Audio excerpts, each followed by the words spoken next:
Hi guys, this is Chantal Noordeloos and I will be reading you from the second story in my Even Hell Has Standards series called Wrath. Okay, here we go. Mama! Ikenna sounds faint and far away from me. The high tones of my child's voice are muffled by the rushing sound that throbs in my ears. My heartbeat is fading, and I'm sickly aware of it. I try to lift my arms to console my son. It takes effort to open my cracked, bleeding lips. They're a mess from when I took a fall, but the pain is nothing compared to that of my shredded abdomen. I try to tell Ikenna to run, but only a faint rasping escapes my battered mouth. His 10-year-old arms are so warm against my cooling skin. I feel them even through my numbness and pain. His tears run down my face.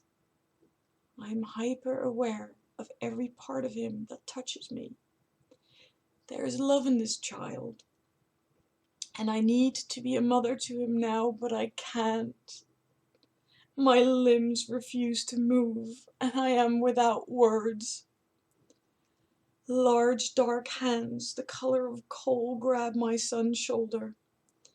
Everything seems to move in slow motion as the hands pull Ikenna away from me with brutal force. I watch my boy's arms and legs shoot out towards me, trying to hold on to me as he is lifted into the air. His face is filled with fright. All I can do is lie here and watch him being taken away by this man, this monster. Instead of saving my son, I made him an orphan. The people I tried to rescue him from won. In the back of my mind, the darkness stirs. I would have let it win this time, giving in to the anger and the violence. But I'm dying. I am too weak to do anything. My vision blurs as something blocks out the sun. It's a different man. I recognize him. I stabbed him earlier. The sleeve of his shirt is torn open. Slick blood covers the fabric and the skin underneath. To my satisfaction, I see the wound I gave him is a mess of raw meat. Yet it is not enough to stop him.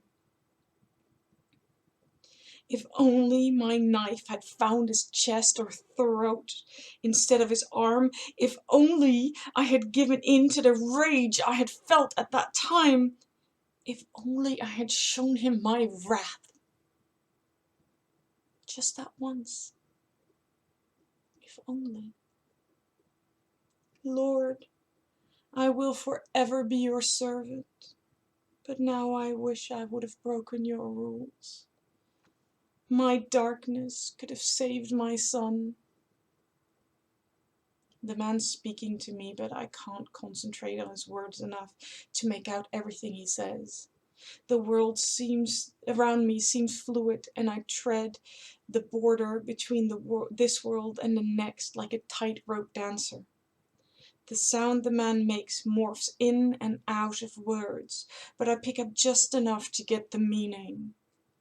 The hatred and contempt show on his face, and flow from his lips. I can almost see myself through his eyes. The bloody heap on the floor. To him, I'm barely human. To him, I'm like a dog that has bitten him, or perhaps I'm worth even less. I'm only a woman after all. Tears run down my face, not of what this man is going to do to me. I'm not afraid, not anymore. But I cry for my son and my daughter. I cry for the life I wanted to give them but couldn't. I cry because I failed. My tears stare rage in the man, and a heavy boot connects with my jaw. A blinding pain turns my vision black. I feel my teeth break, tearing my gums open. More blood fills my mouth, hot and salty, mixing with my saliva. Inside, the darkness stirs, rearing its head against the sense of injustice that overwhelms me. I am to die for the sins of another. My death will help no one. It will leave my children doomed. My daughter will be raised by her loveless father, and I cannot. Who knows what will become of him? Okay, I'm going to leave it at that. If you like what you hear, please check out my work at amazon.com or .co.uk. And I wish you all a nice day. Bye bye.